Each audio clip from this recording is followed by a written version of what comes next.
Hi guys, what's going on?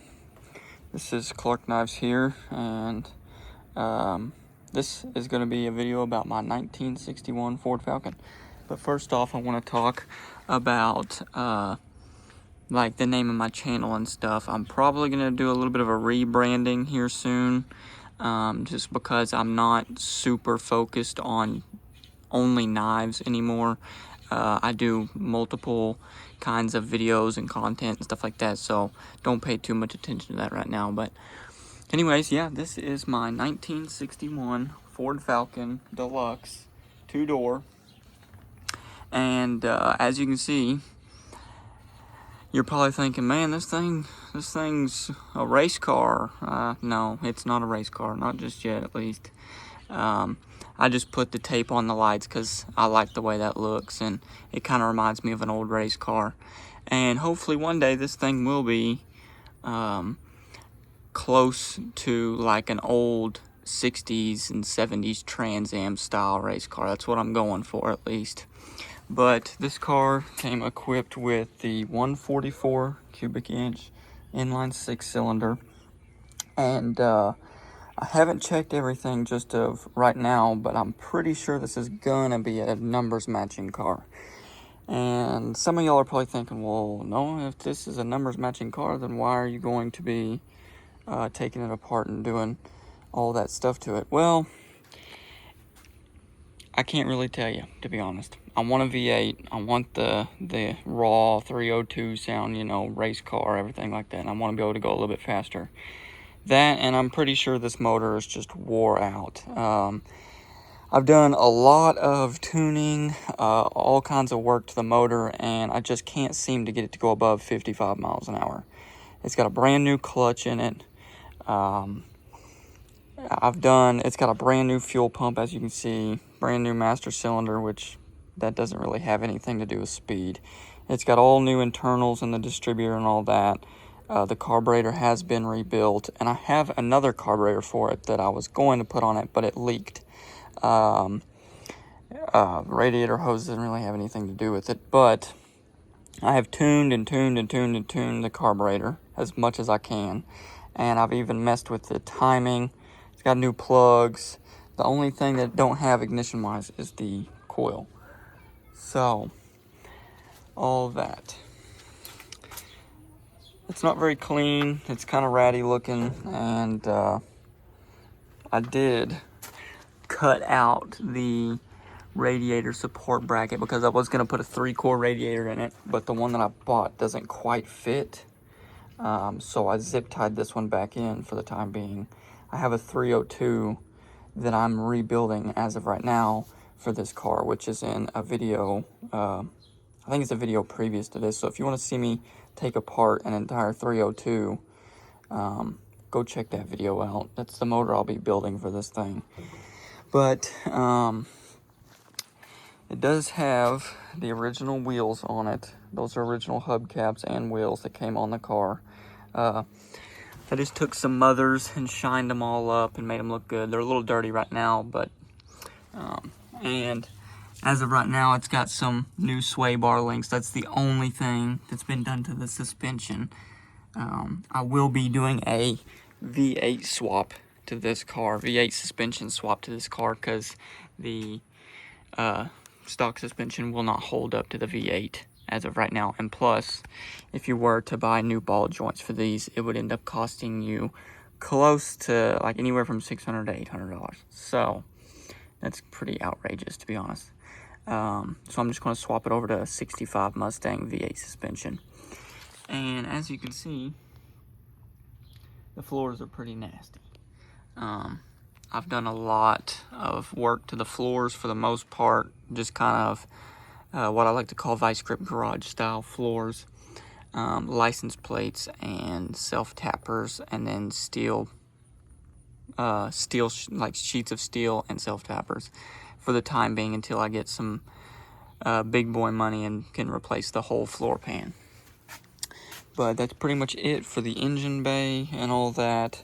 You've seen all the new parts. I'll give you a closer look.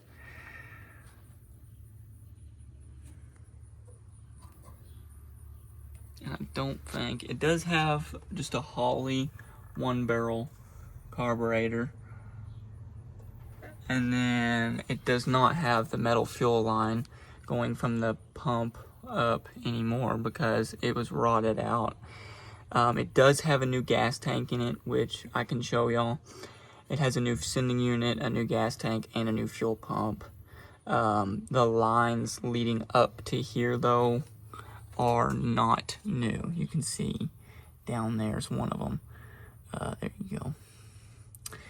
And like I said, this thing does have a new clutch. You can see my fancy rigged up clutch push rod made out of some all thread. Because my old one, I guess, was not long enough for this new clutch. I'm not sure. It didn't work though. And then in here is the interior. As you can see, like I said, there's license plates all over the place. That cardboard I was going to use for door pads just for the time being, but then it got a little damp in there and they deformed. I do have 2 racing style seats in this bad boy. These are out of some year of Mitsubishi. I can't remember what Mitsubishi it is, but they're out of an older Mitsubishi. I got these from a guy that I'm working for. I'm helping him restore a 69 C10, and he gave me those for a little bit of work. And then I just put some little aftermarket steering wheel on it, along with some little stupid little 8-ball shifter, because the original little stud fell off. This thing will more than likely be getting a manual transmission in the floor there, probably just a 4-speed or 5-speed T5. But as you can see, my floor pans are just wonderful. I did attempt to weld this, but I was using just a really cheap flux core welder, and those floors are pretty rotted out, so it just really didn't make good contact, and it kept burning through, and I just didn't have enough patience. So I ended up just self-tappering the other ones in, and I did the same thing over here. Just self-tappered it in, and then there was a little hole up there, so I threw a license plate. I got my gauges mounted right here. That seemed like the main spot that everybody puts their gauges in these cars, so that's what I did. Pretty clean dash. You don't really see them in this good a condition very much. It does not have the glove box anymore, and it also does not have a heater box. I took it out because it was infested with rat stuff. And then up here is where the name's gonna be. It's gonna be Black Betty. That's the name my wife gave this car. And we painted half of the name and accidentally broke our B stencil, so we have to go get another one, and she can help me finish that. And here's back in the very back. These parts of the floor pans really aren't in that bad of shape, but these were. I do have the original seats for this car. I've been getting them reupholstered by one of my good buddy's mom, and I'm just waiting for those to come in. I do have the original keys for these doors, which is pretty good, and they still work.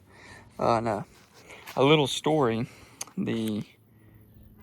I don't think you can see it in there. The original ignition cylinder, it would have worked if I wouldn't have broke it, because I found the original keys way after I broke it. Same with the trunk latch. I drilled it out because I couldn't find the keys, and then I found them. But this is the trunk. I've just got a rug in there. Please don't mind this. This thing is literally probably a hunk of junk to some of these people that's watching, but it works for the time being. There's my new fuel tank. I painted it and got it all situated, and also threw a license plate there for the hole. And here's the bottom. I painted it as well. It does have new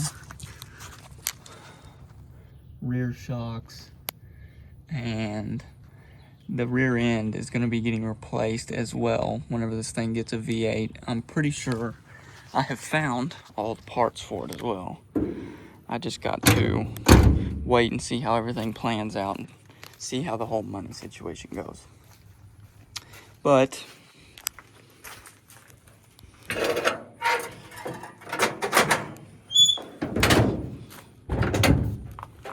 that is my 1961 Ford Falcon. I've got a lot of plans for this and little money, so it'll take me quite a while to get everything done, but it'll be worth it in the end. I bought this car for roughly $1,000. It was $1,000, I do believe. And honestly, with all the parts that I've put in it, I've probably spent maybe close to 500 bucks. I don't know. 500 bucks in probably all the materials and parts that I've used. Like paint, the steel for the floor pans, and then all the parts that's been done to the motor and the gas tank. Yeah, as you can see, my tires are just about shot. Because I did get this thing legal finally. It did not come with a title. So I had to go through a whole process of getting a bonded title and everything like that. So after I got it legal, I really was itching to drive it. And I've been driving it all over God's green earth, even though, like I said, it don't really get up above 55 miles an hour. And I've got a problem where it really likes to bog down in third gear. I'm just kind of ruling it as it's a 64-year-old car, and cars were not that fast back in the day. Probably the gearing in the rear end as well allows it to not really go that fast. I've done a lot of research, and a lot of people say that it should go above 55 miles an hour. But like I said, with the motor being possibly pretty weak and all that stuff, it's probably just not going to make it. This car sat for probably about 30 years. The last time that this thing was licensed was in '91. So it's been quite a while. And if you want to hear about it, further plans, I'm probably going to paint this bumper black since the chrome's all peeled off. I don't really care about chrome too much. So it's either going to be getting painted like a gray or black. I'm going to have to knock all that crap off. And then I'm probably going to make just a small metal front splitter for it. Maybe. And maybe a ducktail in the back where the trunk is as a wing kind of thing. I don't know though. I'm really kind of hesitant on it. And then of course I'm going to have my tailpipes coming out the side there, kind of in front of the back tires. But that's quite a ways away. So if you enjoyed this video, go ahead and let me know. Go ahead and like, comment, subscribe. I hope you liked it, and I hope you stay tuned for later videos. Thank y'all. Peace.